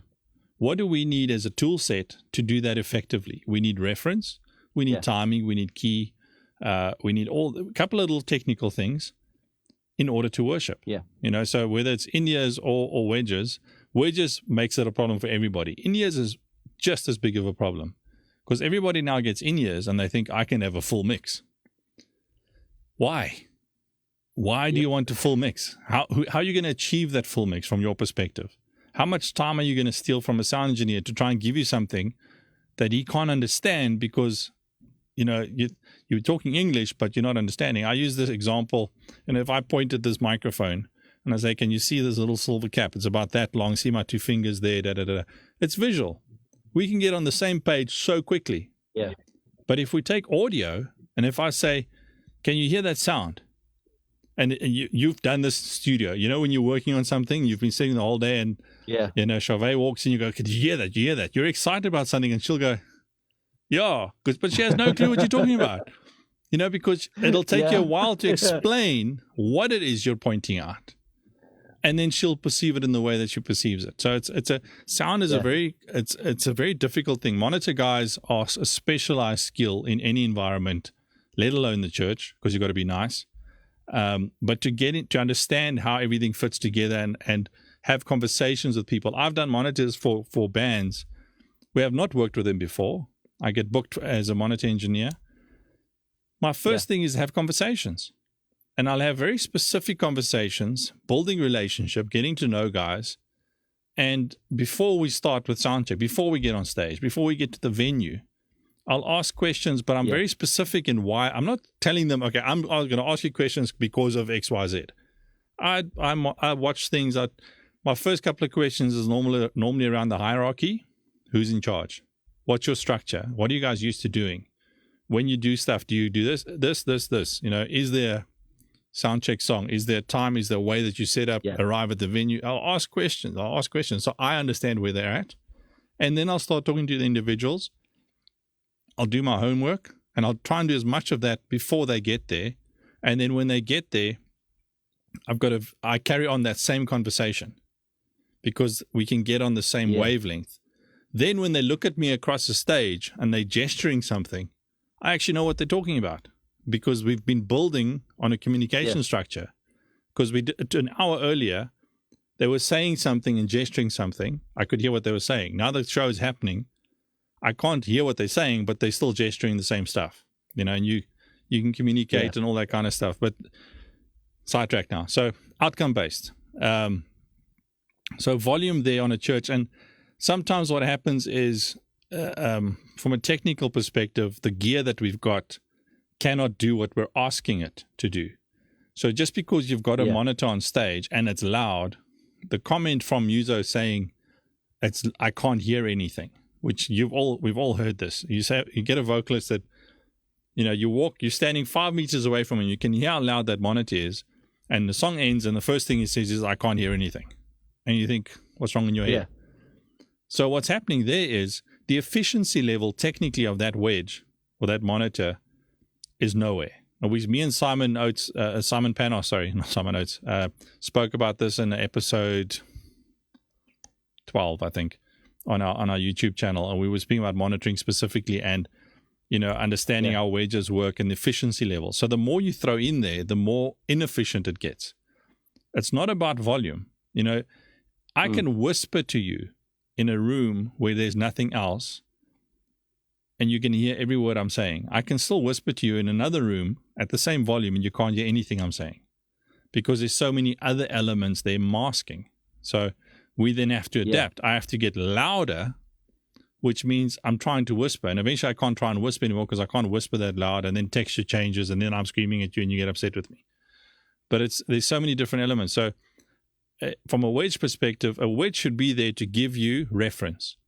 If you're a vocalist, you need something that gives you the key, and you need guidance from your leader. And if it's in a church where there's a piano or a rhythm guitar to give you timing, or a drummer most of the time you can hear, and that's it. If you're 4 vocalists sharing a wedge, you need to minimize that down to piano and our vocals. Because you probably can hear the lead vocalists from there. I've said this so many times. I'll do a sound check, and I look at the BVs or someone on stage and say, "Can you hear the lead vocalist?" And you just talk in your mic, and they go, and they look at their wedge, and no, he's not in here. I said, "That's not what I asked you. Can you hear him? He's not in my monitor." I said, "Can you hear him?" "Yes, but over there." "So you can hear him?" "Yes." Okay, so now let's run that. The minute you can't hear him anymore, it means your monitor is now loud. So you're masking that. Now, does it have to be that loud? And this is where the whole muscle memory thing comes in. So it's training, it's back and forth, it's discussion. Yes. There's no quick fix. It is a process. If you're in a church where there's a problem, you can't go now on Thursday and change everything, because on Sunday it's going to be a disaster. You have to take an approach of, let's start doing this, and every week we change one thing so we can keep track of that one thing and slowly get down. But you got to have, what's your end result? What are you trying to achieve? And when you get there, you'd be surprised how different it can be. And in-ears is the same thing. If you're on in-ears, you might have your own mix, but piano, timing, and yourself for pitching, and pastor or whoever's leading, so you can be guided. Planet Shakers, for example, the BVs have got their own mic, Pastor Sam or whoever's leading it, and either the track or the piano and the MD loud, so they can hear instruction. They've got something to key off, and they're listening to themselves so they can sing and stay in tune. No one on that stage has got a full mix, except maybe the MD who's got to manage everybody. He's got to hear a little bit of everybody so he can manage everybody. So it's a different. But it's about context. So that's the short answer for that question. Can I just say one thing on that? Sorry, from the other end, right? The stage end. I mean, I think the most effective exercise you took us through, and I know you did it a few times with us as a worship team, was just to train our ears to kind of be selective in what we're hearing. To zoom into certain. I remember the one exercise particularly where you played a track, and then you asked us, how many instruments can you hear?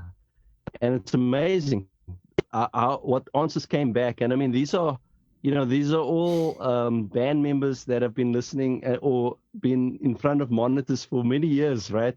And we've been asking, can we have the drums? Can we have the snare? Can we have but when we listen to a track, because we weren't focused on instruments, we couldn't even hear each instrument. I remember it took a while before we got there. What it helped me understand, Cristo, was in terms of monitoring. Sometimes I think we overcompensate because we're not really focusing in on maybe what's happening around us on the stage. I mean, I'm right now. I think quite honestly, I'm much more at peace with having low monitors, knowing what's throwing my ear to what's happening on stage acoustically rather than trying to push everything through my wedge. And then also, for me, when I'm leading worship, to be a part of the room, I'd like to hear myself out there. And maybe that was part of being on the stage at a big venue where we heard the echo coming back, from the back hall. But we might have just got used to that. But, right? Like for me now, it's so much easier to hear myself out there, to know what the room feels like, than to try and clamp everything through, even in-ears or wedge. And so, I mean, that exercise would be good, I think, for a lot of worship worship teams, just to listen to a track, try and figure out how many instruments you can. You'd be surprised. I remember like the first time we did it, we all heard the drums, the bass, the electric guitar, and maybe a keyboard. But it's amazing. Like there were other instruments that guys didn't pick up because we just were not trained to listen. That Yeah, and then when you mention that, you do the exercise. You mention a flute or the guitar or something, and then you listen again. You go, oh yeah, that's it. Oh yeah, it's there. No, I heard it the first time. Yeah. It's how our brains are wired, eh? Yeah. Your thoughts on the whole sound crew in the booth on a Sunday, nobody supporting on stage? Look, that's just bad all round.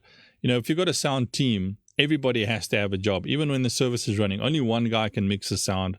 If you've got 3 techs, someone has to be supporting the stage, and be in a position where the band needs to know who they are and where they are. If you've got a technician left and a technician right of stage, even if it's on a chair in the audience, but they need to be watching what's happening on the stage so that they can respond quickly and not react. That means you're not on your cell phone. You're in context. You're observing what's happening. So if the hi-hat comes loose on the drum or the mic moves, there's a plan on how this happens and when you don't just run on stage across the vocalist and all that. You enter from a certain perspective because there's cameras or people. You don't want to be distracting. The most distracting is the guy that doesn't want to be seen, that walks like bending down, like no one's going to see me if I bend down. Just walk up with confidence, do what you need to do and get off, and you'll be surprised how few people actually notice you. But you do it trying to stay out of the way. Everyone's like, what's this guy doing? And I had a situation the last year or 2 ago where something went wrong, and I had to get in front of in a big church, in front of the pastor, because I had to get a microphone to a position, and then when I got it there, I realized there was something wrong with that microphone. Now I had to get it back and get it out again. And where he was standing in a big room is like, and you know what? I can't apologize. I had to do it, because if I didn't do it, the disruption for what would happen next would have been bigger. So I just walked with confidence, and you know what? He saw me, but it wasn't like I wasn't trying to get his attention, and no one there. Because there's people and there's movement, but you're walking with confidence, you're doing it right, and you look like you belong there. If you're trying to stay out the way, that's when everything goes wrong. So and on stage, even if you've got a monitor guy, positioning layout on stage, the band needs to be trained when XYZ happens. Who do we speak to? We don't wave at the front of our guy, or we don't do this or that.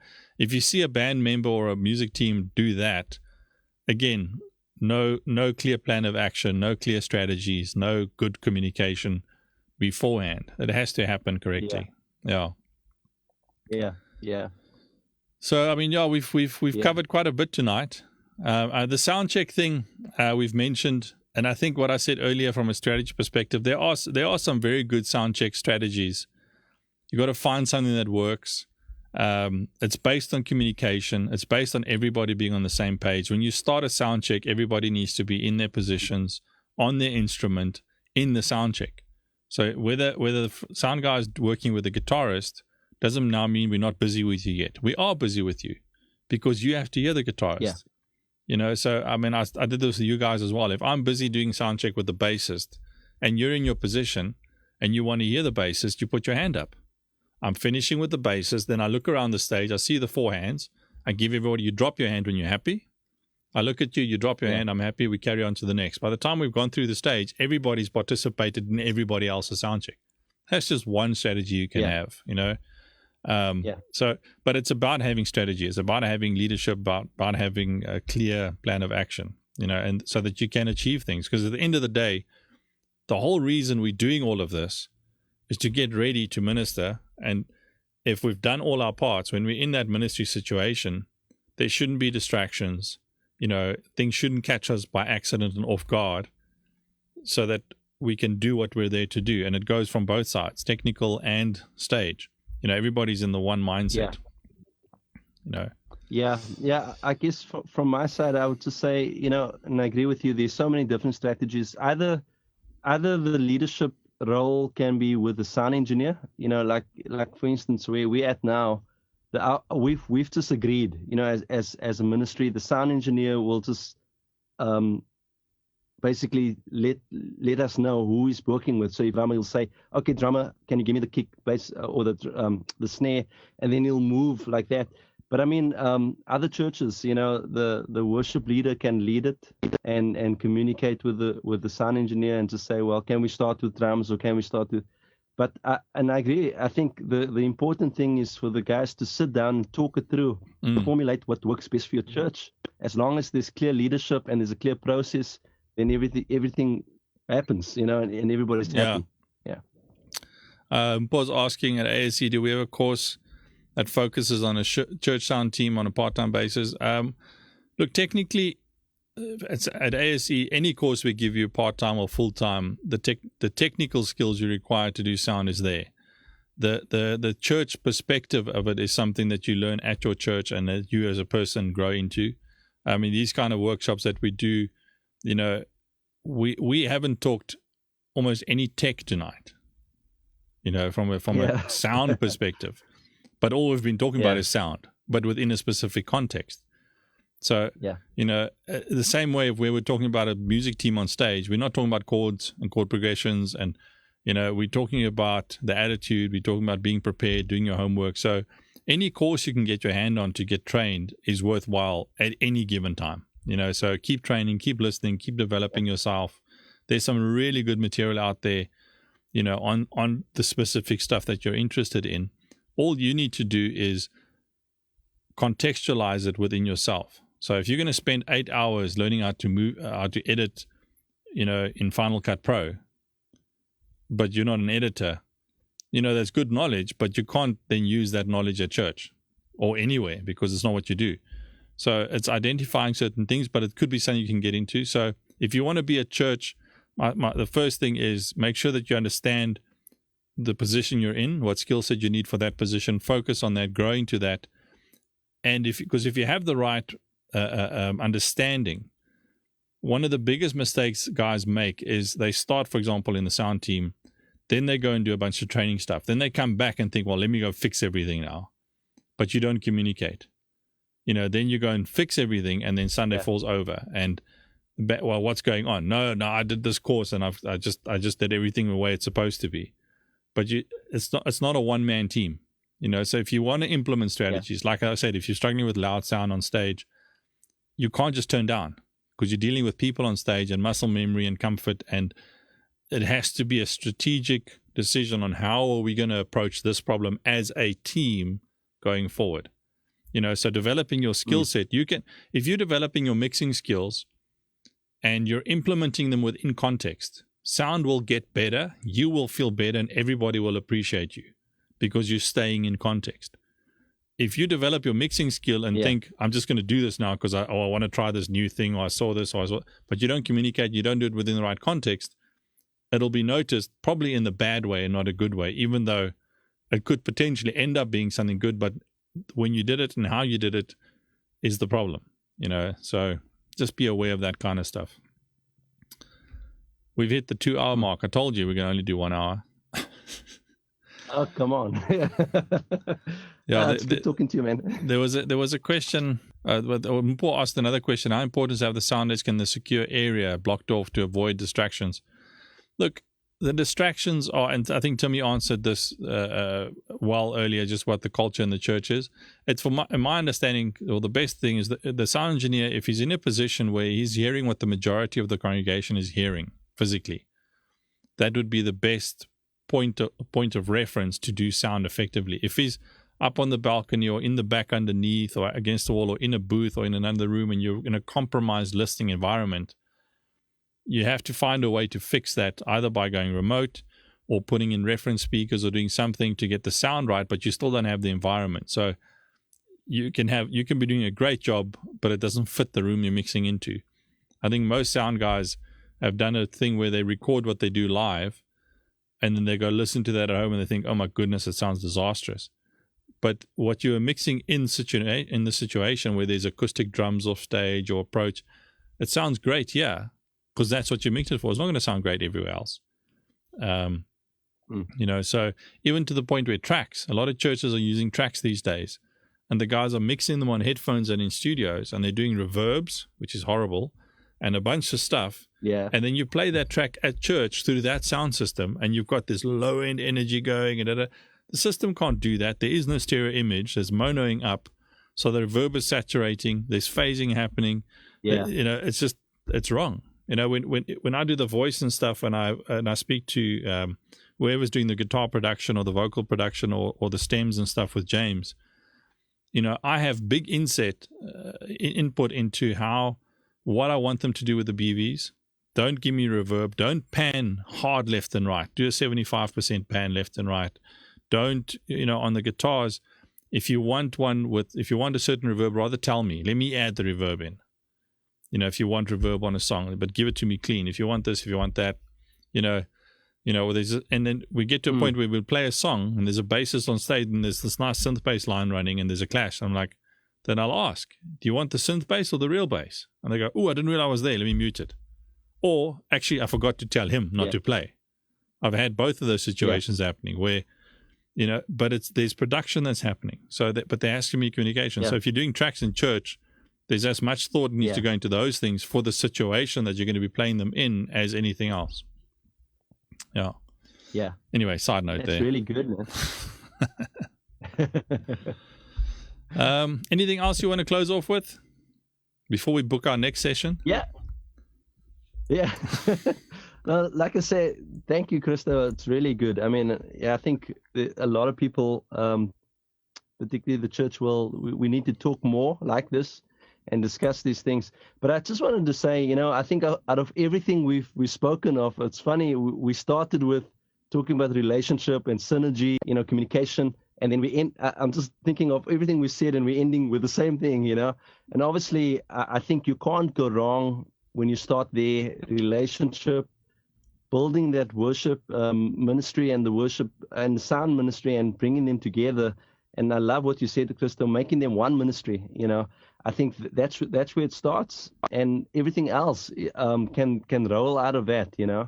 So I think if you want to take anything from this session, the last 2 hours, I'm sure that if you just start this week in just being intentional with communication and talking things through, you can achieve a lot in the next couple of weeks just doing that going forward. Yeah. And I think that what you just said is key, intentional, because believe it or not, communication is the one thing that doesn't happen by accident. If it happens by accident, it's normally negative because it's an outburst. It's a reaction to something. Intentional, positive reaction, communication has to be planned and strategized and done on purpose intentionally. That's just the end of it. I think that's the best way we can end the session. But from my side, not every leader understands the dynamics of what is going on in worship, never mind the audio perspective. That is true, but if they're a good leader, they'll have people under them that do understand that. But it's everything we just said, communication, planned communication. If you have a leader, because we have pastors that are tone deaf, that don't know what songs, they appoint a worship pastor to do that role as long as the vision is the same. They then trust, and there's constant communication.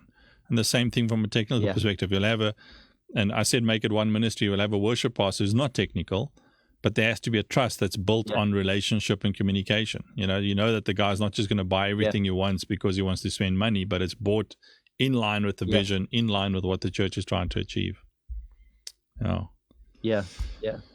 Thanks for coming, man. I really appreciate it. You want to say something? No, I was just going to say on that, and I agree with communication, but I think, expectations, communication helps expectations. And sometimes we can have expectations from our leaders that sometimes, may not be realistic. And like you say, like we all do have, we have strengths and we have weaknesses, things we're good at, things we're not. Similarly with the leaders, the pastors, some of them may be excellent in worship, may be, like I had the privilege of being a worship leader. And also being a sound engineer, so I've got a bit of both, and now being a pastor, I can apply my experience and I can understand both worlds, But for most pastors, it's not the case, and I think the expectation is to be what is Cape Town weather getting the better of us there. It's a good picture to freeze on. We'll see if he joins us back. Don't know if he's lost his connection permanently. I think we were busy saying goodnight anyway. So I'm gonna take the time to just thank everybody for watching. I can see him on my other screen. He's still frozen. So I think the vibe we ended on with just focusing on communication, how important that is really key. And thanks for joining us. Watch us again on Thursday. We'll put the ad out tomorrow, and then I'm really looking forward to carrying on this theme of church ministry talks. There's a lot that goes into it, and I think we've spoken a lot about the communication structures and the perspectives from that point of view. I think we'll carry on. We'll start. We've delved into a couple of technical things tonight that can become handy. So if you guys have got any ideas and questions or comments on stuff you want us to cover, please send those through. Try my best to schedule it in, and then we'll enjoy and chat to you again next time. Thanks for watching.